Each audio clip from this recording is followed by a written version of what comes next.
Hi, it's Lee and welcome to the Tesla Economist. That's right, it's official. Tesla's stock price is out of lives, at least for now.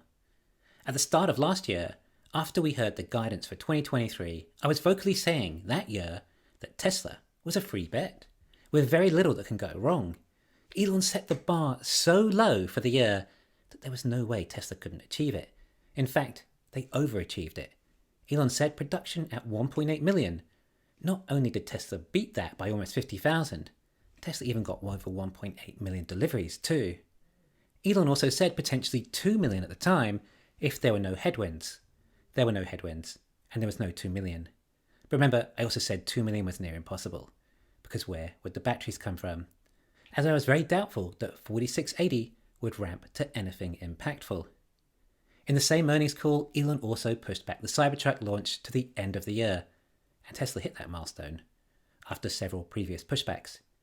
He's also pushed back volume production targets for the Cybertruck since that call too, probably sometime around 2025 now, not the end of this year anymore.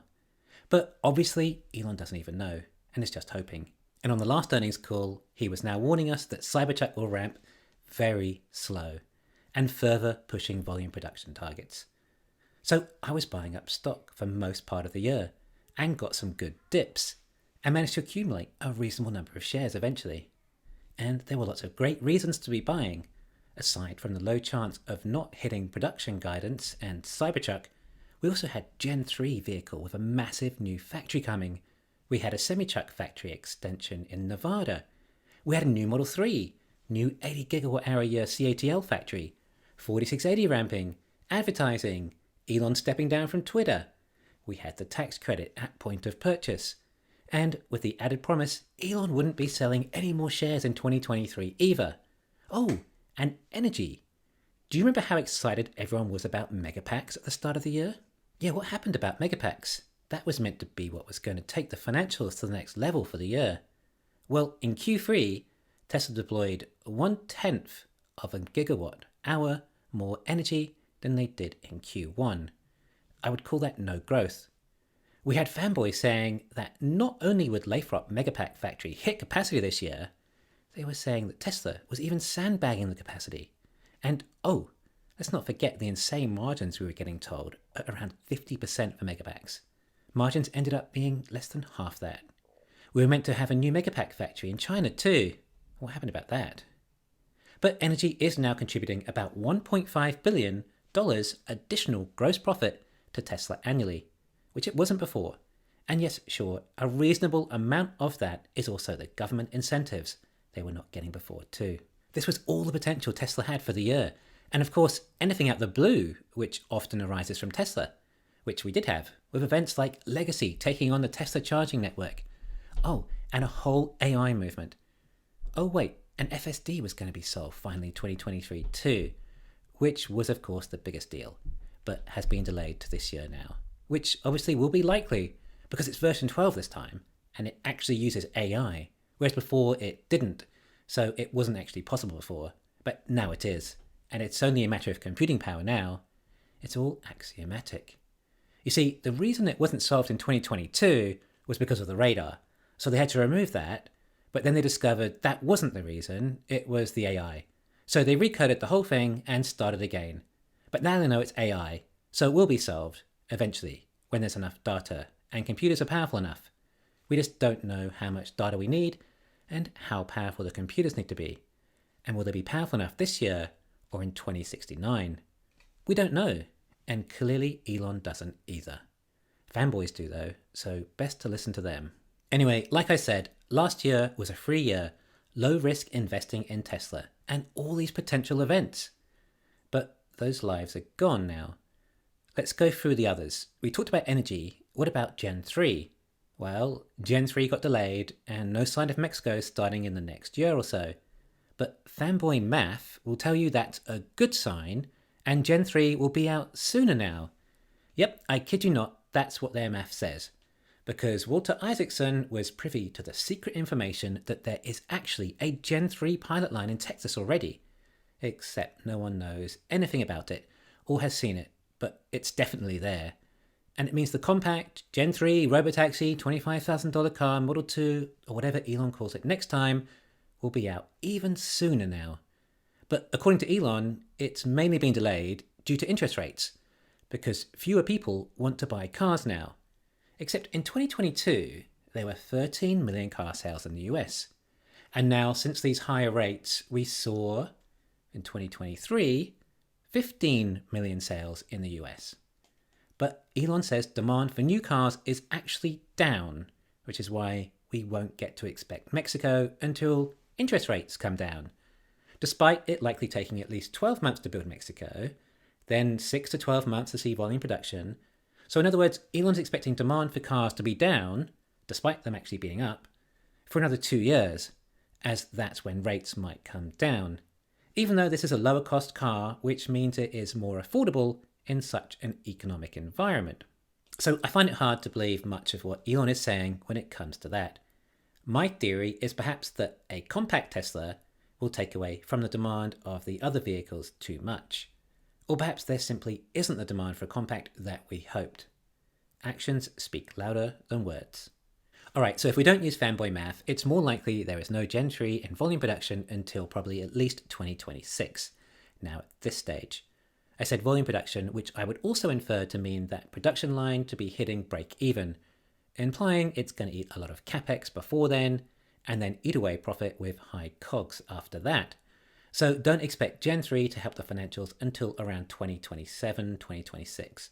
If everything goes perfectly. In the meantime, we have the Cybertruck ramp, which every time Elon mentions, it seems to get slower and slower. So maybe that might hit break even next year too, and could contribute somewhat to the financials positively in 2025. And that is a strong possibility. The car is incredible and unique. And hey, I've never said Tesla make bad cars. I love the product so much. In fact, so much I want everyone to know, so I tell as many people as I can. But I'm only one person. Maybe Tesla should advertise and tell more people. I, like many of you, and probably Elon too, don't understand why demand is not higher, and why so many people still buy Toyotas over a Tesla. They do. Oh yes, the chance Tesla advertised was another bit of hope for 2023, and Elon saying they would try it, but instead perhaps spent a few $100,000 on some crappy Google ads. What a letdown that was. Hardly educating the consumer. Another life lost. Giga Nevada expansion. I mean, that was a joke to begin with, as we don't have 4680 manufacturing sorted yet. Excuse me, Tesla ramping exponentially there too, I think you'll find. Well, it's pretty easy to ramp exponentially when you start at zero. Let's see how long the next batch of 4680s take. I'm expecting zero ramping, unless there's another production line, which means the ramping is linear. Yes, I was totally right about the 4680 cell progress for the year. At least everyone admits that. It's absolutely dire and has no impact on clean energy or profits. But if Tesla hit 100 gigawatt hours of 4680 cells this year, we are 2 years behind from battery day targets. Except we might hit more like 10 or perhaps 20 gigawatt hours if they have all the production lines in Texas running, when we were hoping to be closer to about 400 by this stage. So 10% of where we're meant to be in 2022, and no sign of scaling and hitting any level where electric cars can be the future. Yeah, that really sucks. That's where the future was. Without that, we only have LFP, and I thought Tesla had a backup with the new CATL factory literally next door to Giga Shanghai, but that building doesn't seem to be operational. Very strange. I do not know what that's about, but it gave me hope. I searched all the places I could to look for the future of this company, and these were my findings of where it could occur. But another year has passed, and none, not one of them, came to fruition. So all future growth for vehicles can only come from LFP cells made in China for the time being, due to the high energy dense cells taking so much capital and resources to ramp, and now we are at the law of high numbers. It's that much harder to ramp. So it has to be LFP until 4680 is solved. Anyway, Cybertruck launched, Q4 was a record, tax credit happened, all those are over too, yet the stock didn't budge. We hit 1.8 million for the year, which everyone says is a 38% increase year over year, and 485,000 deliveries in Q4 is a 20% increase compared to the previous Q4. Except hardly anything ramped. We got a few more out of Texas and Berlin, but China was already at this capacity. In fact, in a Ron Barron interview at the end of 2022, Ron guessed the run rate was 40,000 units a week at the end of 2022, or in other words, an annual run rate of just over 2 million. And Elon agreed to that. Yet we got 150,000 fewer than that for the entire next year compared to that supposed run rate. Yep, he said that. We still aren't even at that rate now. Nothing happened all year. But fanboys are excellent at taking figures and making positive conclusions with them. And they all pander to each other and pat each other on the back. They do it to me when I say something they like as well. It's an echo chamber. Tesla is their livelihood, their hope, their lives, their future, their network. Psychologically, they're not capable of looking at truths. However, if I become the messenger on what the real numbers mean, then they attack me. No one likes hearing the truth. It hurts, literally. It's called cognitive dissonance, and it is felt in the brain the same way as actual pain. So instead, people stick to confirmation bias, which releases dopamine.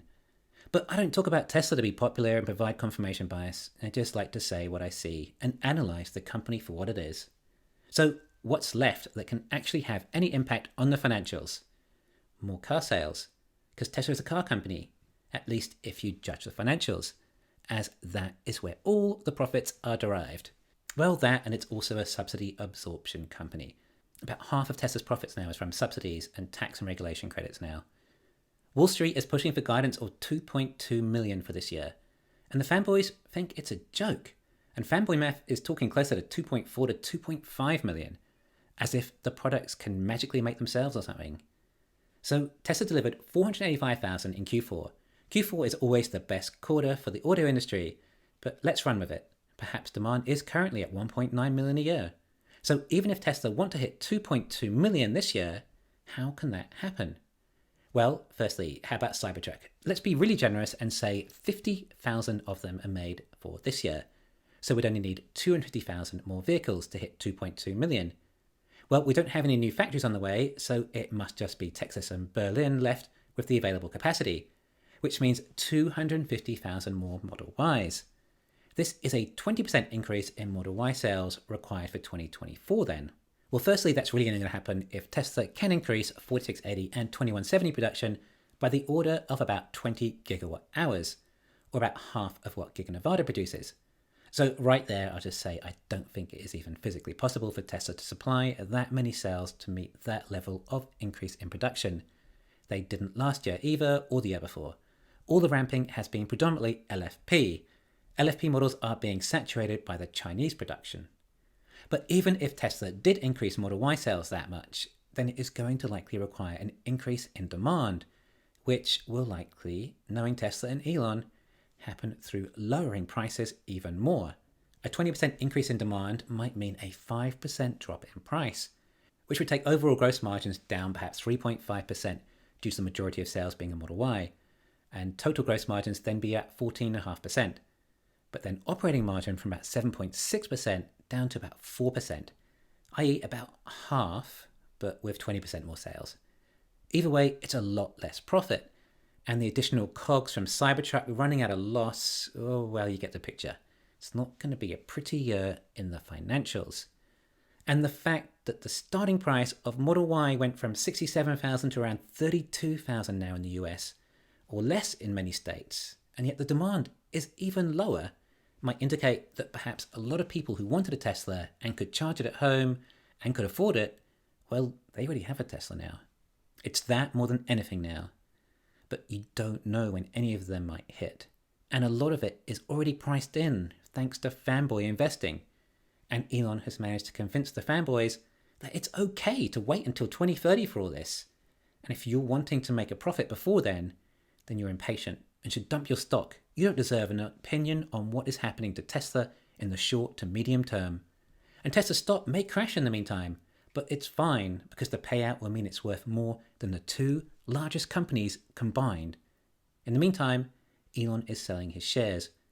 Right, he said he wouldn't sell in 2023, but now it's 2024. So we're back to that risk anytime too. Can you imagine how hard out the shorts would go if they got a scent that Elon was selling again? The last time we heard Elon talk about selling shares was on a Twitter Spaces meeting back in December 2022. He said he won't sell from there for another 18 to 24 months.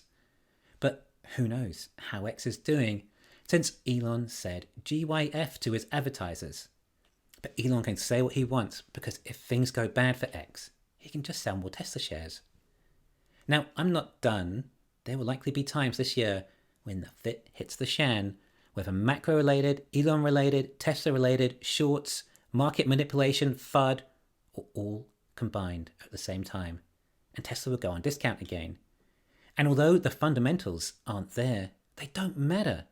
Fanboy math will bring the stock price back to levels that don't make sense again.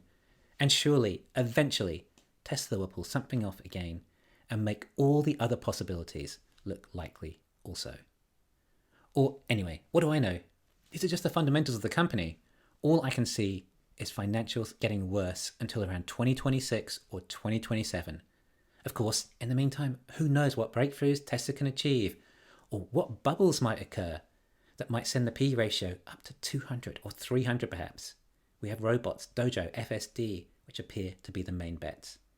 However, in the meantime, before they make dramatic progress, that stock price is going to be like a feather in the wind and could do anything. I'm betting on seeing a lot of opportunities with the stock price over the next 2 years, and I'm going to do my best to trade in and out of it. Anyway, let me know your thoughts in the comments. What have I missed? Thanks for listening. Please hit the thumbs up and subscribe. You can follow me on Twitter and talk to me on Patreon.